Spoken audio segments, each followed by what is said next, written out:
Welcome to the Female Founder Friday podcast, a collection of inspiring conversations with the most interesting female entrepreneurs and small business owners. I'm your host, Lindsay White, and together with my incredible guests, we'll explore the struggles of being a female entrepreneur, the most important lessons, and the future of women leaders in business. And I'm passionate about helping female entrepreneurs become the calm, confident leader their team and their business really need. And that's why I've recently launched my 6-week mental fitness bootcamp. This amazing program will help you tackle your inner critic, tame your saboteurs, tap into your sage inner voice, and increase your positive intelligence. With a combination of daily practice in the custom app, weekly focus to increase your awareness, and a regular group coaching session led by me, you'll build the mental muscles you need to quickly overcome the changes and challenges you're facing right now. And if you're ready to transform your leadership and your life, connect with me today at highvoltageleadership.ca to find out more. This week, my guest is Cathy Derksen. Cathy's a successful author, speaker, coach, and financial planner who's traveled an incredible path of reinvention.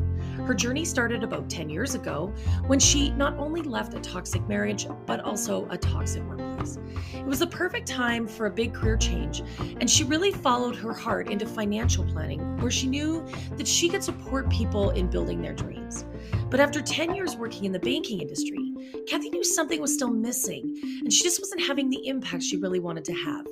By listening to her intuition and taking another leap of faith, now she gets to focus on what she really loves, helping women embrace making the same kinds of big life-changing decisions that she made herself. It's really her passion for helping others and empowering themselves in their financial futures, and most of all in their lives, that really shines through in this fantastic conversation. All right. Welcome, Cathy Derksen, to the Female Founder Friday podcast. Thank you so much for joining me this afternoon. I'm really looking forward to our conversation today. Thanks for having me. I'm excited to be here. Oh, it's absolutely my pleasure. I'm glad you're excited. So let's just jump right in. The first thing that I want to ask you about is your journey to becoming a female founder. Tell us about how you got where you are today. Wow, that's a big question, really. I have to take you back like 10 years ago. Oh, wow. Okay. So my previous life, I actually worked in medical genetics. So my background is originally actually in biology, genetics. I worked in hospital labs, fun things like that, public education. And about 10 years ago, I came to that realization that my marriage was toxic and destructive, and my kids and I, we were just really at a point where things just had to change completely. Yeah. And so I got myself to the point where I knew I had to walk away from the marriage, start all over again. And in that process of kind of personal development and sort of looking at where am I going and what's next kind of idea, I also recognized the fact that where I was working at the time was also a very toxic environment to be in and very stressful. And yeah, okay, well, while I'm reinventing my life, let's do it. So I literally describe it as throwing my life up in the air and reinvented it on the way back down. Wow. So at that point, a lot of my friends were also going through divorce and other big life changes. And I saw so many women not having the tools and support to make big financial decisions. Yeah. And so that's where I really felt my calling. I like to really listen to my gut and my intuition about where should I be next? What direction am I going? And so I really felt pulled to go into financial planning. I'd always felt comfortable dealing with money and money concepts and those things. And that's what originally took me to financial planning, was that vision to help women make good choices and really create a life they loved. Awesome. But 10 years into working the corporate jobs, you realize you're really just sort of babysitting people with lots of money and pushing the corporate agenda and products and not really having that impact on women and actually really helping them change their life that I'd wanted to have. So that's where the real push for me to just jump into my own thing came along. I thought, okay, I enjoy my work as a financial planner, but my heart tells me I'm not doing enough. I'm not having the impact that I came here to have. So that was a really big push for me. And then I thought, okay, I am going to, again, take that leap of faith, reinvent myself. And so in my company now that I call Inspired Tenacity, I really focus on helping women make big life changes. Right. So finance is always part of it. So with those tools that I have in my 10 years as a financial planner, I can bring those tools, but then I also bring all those tools of my own life experience. I've got other trainings in cross-cultural counseling. I've got training with Bob Proctor and Jack Canfield and their programs around success and goal setting. And again, that whole paradigm and mindset shift. And so that's a mouthful, that one. So now I'm in my own company where I can take all those tools and I can actually apply them in a way that really can create big changes and support women in making those big life changes. So that's kind of where my journey came from. So I warned you, it was a long story. Oh, no, I love it. You took what I'm sure is a lot of twists and turns and you condensed it really effectively. And I think if I remember correctly, you really focus on women who are making a particular life change, like moving to retirement or getting close to that, like really in that space of planning for an imminent retirement. Is that correct? Yeah. So with the tools that I bring, I focus on really big life changes, but the one that I've really noticed, and again, as a financial planner, helping people through a lot, was that big shift towards retirement, because so many of us have worked a job for many years and we're just caught in that day-to-day life of doing that thing that we've done for so long. And I've actually found that a lot of women are postponing retiring, for one thing, because they're not sure about their money. They really just don't even know if they can afford to retire. And the other thing is they just don't know, what am I going to do for the next 20 years? Yeah. Because when you think about it, the retirement age was really set back when people only lived till 68, 70. So you retire at 65, you die 3 years later. Retirement, you don't really have to save for, right? The pension companies made a lot of money.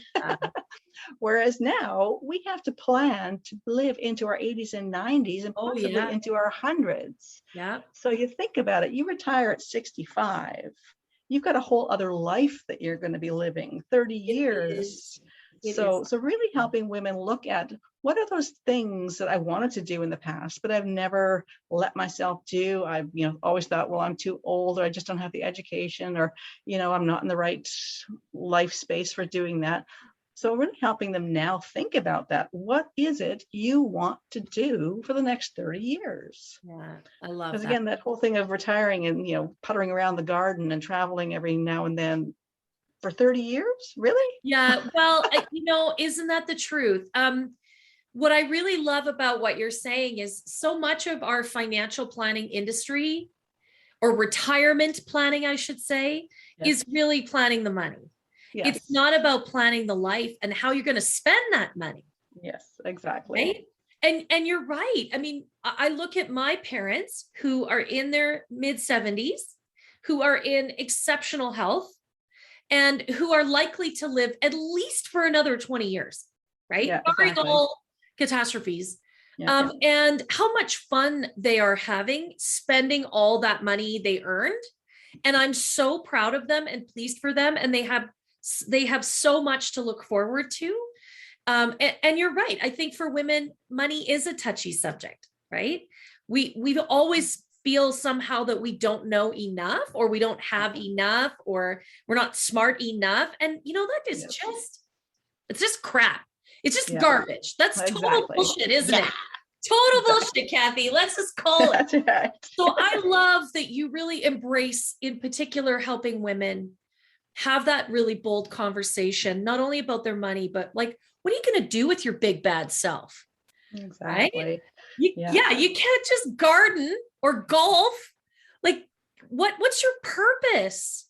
How are you going to have? And that's really where my company name, Inspired Tenacity, that's kind of really where that comes from, because through the big changes I've been through myself, that kind of term just sort of came to me, because in my mind, that's what we need for making those big life changes. Yeah. We need that inspiration about what is it we want to do, but then Yeah. we need that tenacity to just get doing it. And in the middle is courage and Yeah. all the other bits and pieces that come in to put those tools in place. But inspired tenacity to me just describes what it takes to make big leaps of faith, to make those big changes that just create a whole different chapter in your life. That's how I like to look at it, that we're literally turning the page in the book and we're on the next chapter. What is this chapter about? You know? Yeah, well, and I love it. I'm just thinking as you're talking, it fits so well with a lot of the women that I work with, and that, of course, listen to this show, are female founders. They're entrepreneurs, they're small business CEOs. They've been building these incredible businesses. And I think for them, broaching retirement is a bit of a scary topic. Part of the work that I do with them is creating a strategy to grow their business to the place where it either runs itself or that they can eventually sell it. And it has value in it because they don't have to be there for the business to run. And then how do they approach retirement? So I love that there's that synergistic connection there, because I think that is so valuable. And I bet you too, a lot of those women probably started their businesses later in life. And they probably started them as a result of having worked in a job for years and years and years that they just hated, and it wasn't what they were supposed to be doing. They knew in their hearts that they needed to do something different. Yeah. And then that's why they made that change from the job over into that business that they're running now. And so for a lot of women that are still in those jobs, and I sometimes describe it like they're banging their head against the wall, because they know, like, why am I here? I should be doing something else. Oh, right. So yeah. getting them on that path. And I find too that quite often, because of those shifts, that most women who are running their own business, most founders, are in a place now where they've created what they want it to be. So they're possibly in, like you were saying, a position where they could either just do their business less and somebody else is doing the rest of it. So they're still doing their business into retirement. And what does retirement even mean, really? Right. Just on into their, I mean, that's how I feel about my business, that I plan on keeping on doing this until my 80s, you know, because the women will carry on with me. We'll all evolve into that next chapter of our life. Yeah. And we'll still have lots to talk about and lots of new ways of applying our skills and our inspiration, our wisdom. There's so many things that we need to be sharing who we are and what we know, and just lifting each other. Totally. Totally. And what I hear you say that I think resonates with what I hear from my clients is, you know, we want freedom, we want flexibility, we want peace. We want, and does that, you know, for every individual, it's going to look different. Does that mean you work in your business until you're 80, but you have all of this incredible flexibility because you don't need to be present in your business every day for it to run? Or does it mean you want the complete freedom that you sell your business? Like, either way, it's just different interpretations of the same value is what it is. But I love the way you embrace that there are seasons, there's changes, all of them can be encompassed in what retirement might look like just for you. And I love that, and how we plan for that and how we create that. That's just beautiful. It's just beautiful, Cathy. Well, thank you. Yeah. We're redefining retirement. Yeah, I think we are. And I think in particular for women, right? Because we have a lot more flexibility and options now than I think we ever did before. Oh, definitely. Definitely. Well, you think back, like, 40 years ago, when our grandparents were working age, then the guys were the ones working, the women tended to be the ones at home. And even if a woman was working, chances are she didn't have a pension. She was expected to be, relying on her husband's pension. Most of those guys did have pensions that looked after them on into retirement, so they didn't have the same challenges. These days, very few of us have pensions. As our generation goes into retirement, there'll be very few of us that have that structured payment system that's going to go on our whole life. Well, and yeah, they certainly look different, right? Those big defined benefit pensions that used to pay out based on the magic numbers, those don't really exist much anymore. Most of them are defined contributions. So it's based on what you make of it. Or to your point, what are the RSPs that you've saved for individually? Like, how have you actively been a participant in your own retirement planning? So, more options, maybe a little bit less certainty. And, you're right. For women, it's a whole new world in terms of taking accountability for our financial planning, for our retirement planning, and just really being in charge of our own futures, which I just really love. Yes. Yeah. Yes. So Cathy, tell me, where have you made some mistakes along the way? Like, is there something in particular? I mean, everybody's like, oh my gosh, so many, but where do I begin? Where do I get started? Like yesterday or 5 years ago? Yeah. Like, what mistake do you want to talk about? But I mean, knowing that this is an entrepreneurial audience, what would you say is something where you made a mistake and then you learned and there were some lessons? Because I think that's always so valuable to talk about that.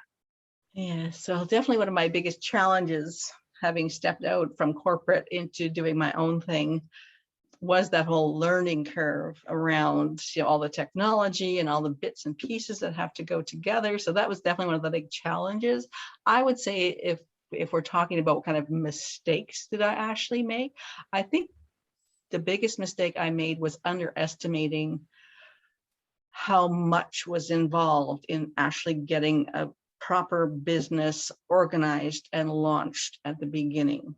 Okay. Yeah. And those things that I should have had more bits and pieces in place before I left my job, rather than waiting till, okay, I'm out of here, let's make it happen, and then think, okay, I should have had more actually written down, and I should have had more, Right. And even the time that it takes to build a community and build your contacts out, and to really network with the right people that are, building in the direction you're trying to move in. So all those kind of bits and pieces of creating the business itself, because I think it's a common thing with a lot of entrepreneurs. We have our skill in our hearts, and we know how to do our superpower is that thing that we figure, I'll just spend all my time doing that, and we minimize and don't realize how much other stuff needs to get done. So that's definitely I would say my biggest mistake in going into my business was underestimating all the other stuff that has to get looked after and put in place. Yeah, you know what? And isn't that the truth? I kind of label myself an accidental entrepreneur. I had a 25-year career in business, working and I worked for a couple major Canadian organizations, well respected, and left. And I can absolutely connect with what you're saying, because I too did not really understand what it meant to be an entrepreneur, to be a small business owner. I feel like it was a pretty steep learning curve. 3 years into my business, I feel like I still have so much to learn, Cathy, right? And the difference, you're right, you have the thing that you do and you're amazing at, but it's all this stuff to actually build and run a business. That's the stuff that's the tricky, isn't it? Yes, exactly. And for most of us, that's not our wheelhouse. That's not stuff we do naturally. Yeah. So yeah, we can figure it out. Hey, you and I, we are smart ladies. So it's not that we can't solve those problems. Yeah. Oh, yeah. It just takes a whole lot more effort when it's not your special skill, right? The time and energy required to get all that done. And of course, the key thing is to get to the point that you're creating a business that is generating that revenue, so you can hire other people that are doing those things for you. Yeah, one of the phrases, some of it. It totally. I heard this very early on in my entrepreneurial journey from a friend and a digital media mentor. And he always said, do you have more time than money, or do you have more money than time? And it's a fine balance because, there's a moment when you don't have a lot of money and you do have a lot of time. So you better get your feet wet, right? Get your hands dirty and dig into all of the things. And then it slowly comes along the continuum where you have less time and a little bit more money, maybe not all the money that you might have hoped for, but actually makes sense to find that social media manager, to hire a VA, to get the bookkeeper. That was a big one for me. Getting rid of my own bookkeeping. Best thing I've ever done in my whole life. But it's like sometimes it's challenging to find the right moment in time to do some of that delegation work, isn't it?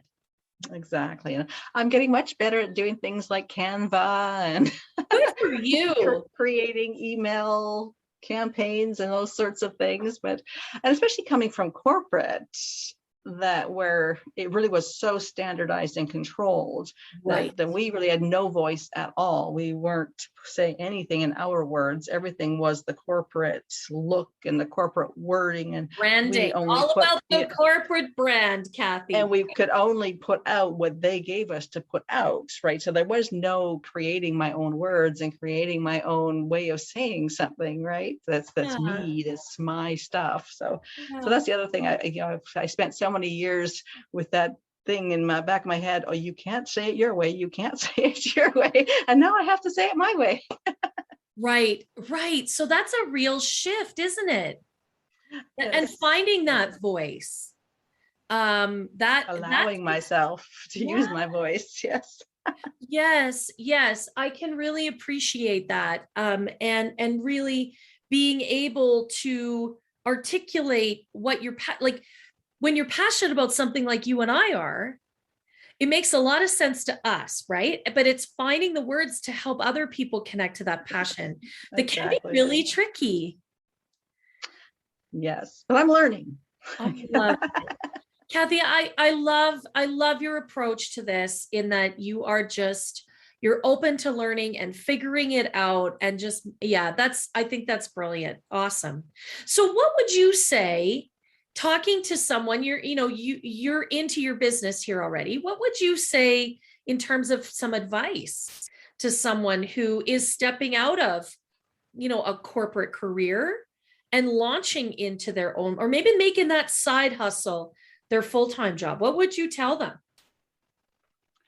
I would definitely tell them to sit down with someone who is running their own business. And really get a better feel for all the other things that they will have to be responsible for and get put in place.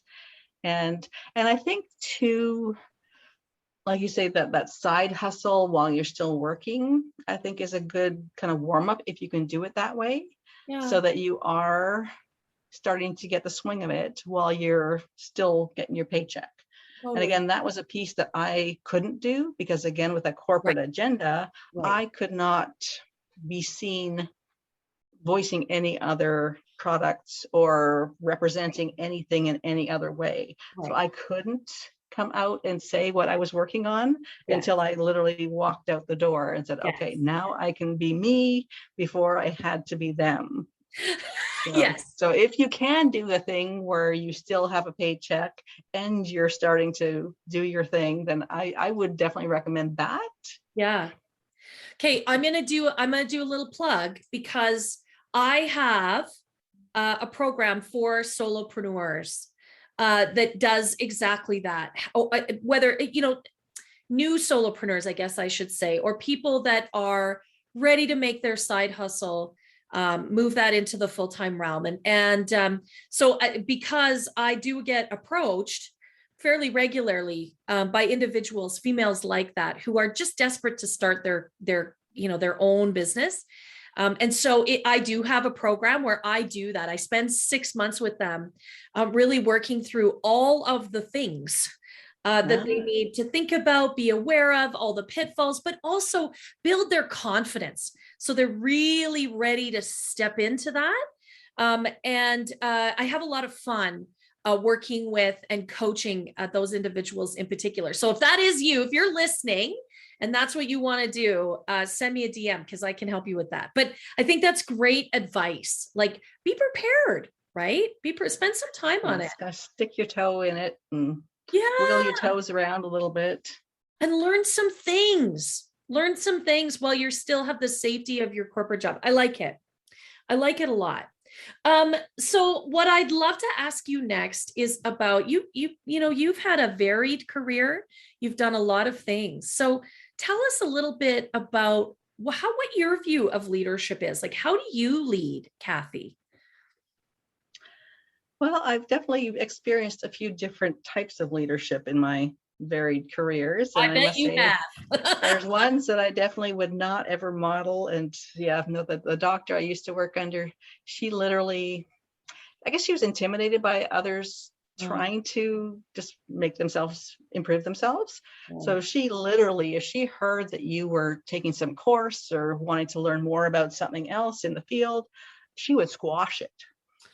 Oh, isn't Which that is just crazy and so frustrating when you work with a group of very intelligent, curious people that are lifelong learners that want to move forward. And so that's definitely a style I would never encourage. And get out of there. Well, and But- can I just say, like, as an employer, don't you want to have Well, exactly. interested people that Yes, want to yes. learn, even if Yes. it eventually means they leave your business? Yes. They're going to leave your business a better place.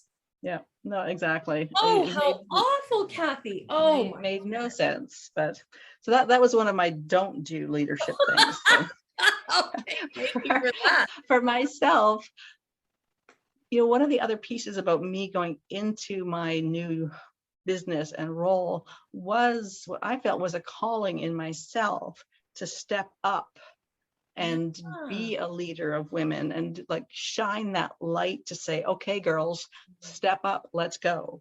Because in my mind, now is the time. Now is when women, especially, women 40, 50, 60, 70 years old, now is the time for us to, lock arms and stand up and say, hey, here we are. This is what we're bringing to the table. We're sick of this crap that's been going on for the last forever. Forever. Yes. This is our time and now.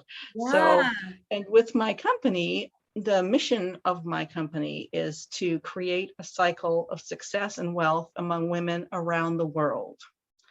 So say I that see one more that time, because that is beautiful. Say that again. to create a cycle of wealth and success among women around the world. And I see that as like a ripple effect. So as each of us helps other women, then those women, I find when women have felt that someone's helped them get somewhere, they are much more likely to reach out and help somebody else get somewhere. Yeah. Like that quote about the rising tide lifts all boats. Yeah. Like that's one of my favorite quotes because it's so true. If we, lift each other, then we all rise together, right? So that's how I see it. I see it as by me standing up and saying my part and putting my gifts and information out to the world to help other women, and we all do that, that ripple effect, it will go around the world, right? It becomes this web of helping and teaching and just create, again, that cycle of wealth and success. I mean, wealth can mean many, many things, and success means many, many things. Yeah. But I think for each of us, it is what we want that to be. And by each of us, shining our light, turning it on, standing up, just stand up and stop banging your head against the wall.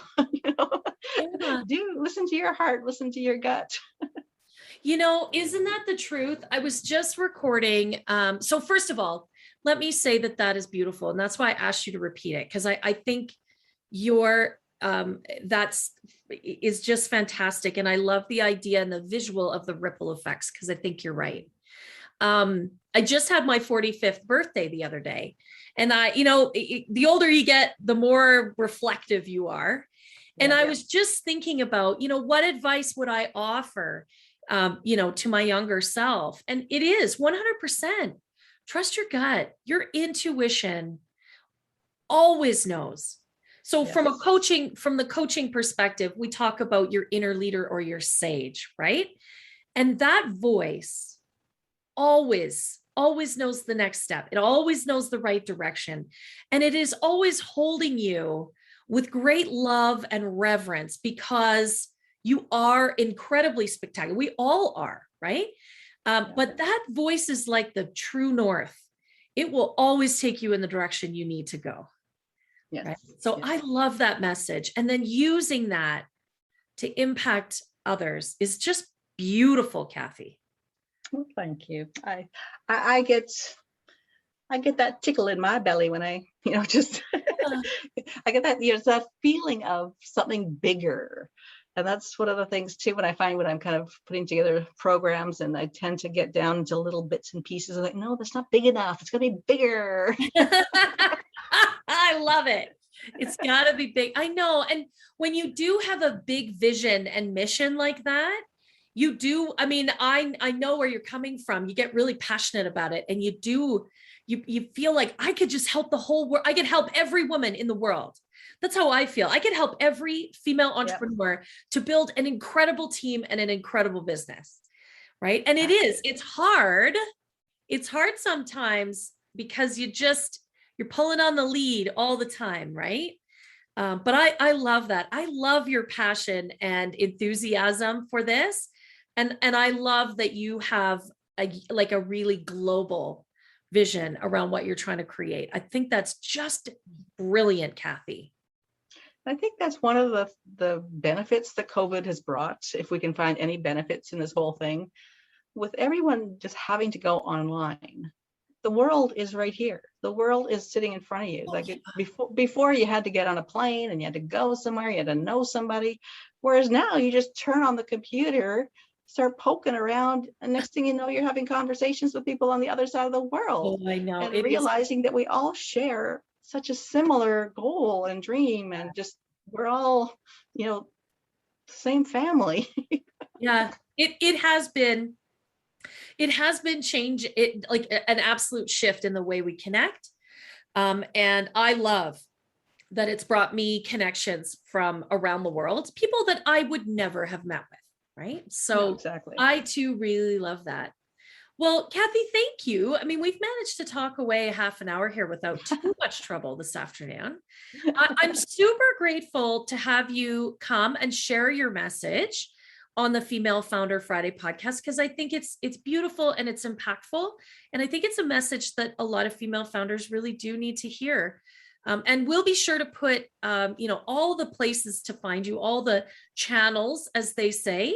And so that, these women can reach out to you when they're looking for, particularly around that transition to retirement, but for so much more, I would say.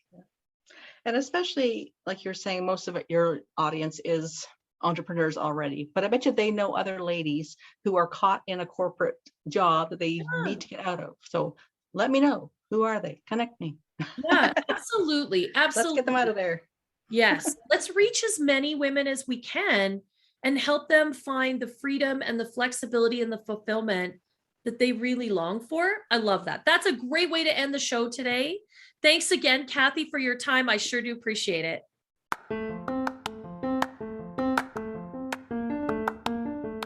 To everyone tuning in today, thanks again for listening to the Female Founder Friday podcast. I really love Cathy's belief that we get to define what wealth and success mean to us personally, and that our heart always knows what that definition is. You can find out more about Cathy and what she does in her practice, Inspired Tenacity, at inspiredtenacity.com. And of course, you can find out more about me on Instagram, and my handle there is @HighVoltLeadership. The Female Founder Friday podcast has a goal to impact 1,000 listeners. And it would mean the world to me if you left this episode a 5-star review and shared it with all of your friends. Let's engage 1,000 female entrepreneurs and really amplify the message. Thanks so much for being a part of the show. And don't forget to connect with me at highvoltageleadership.ca.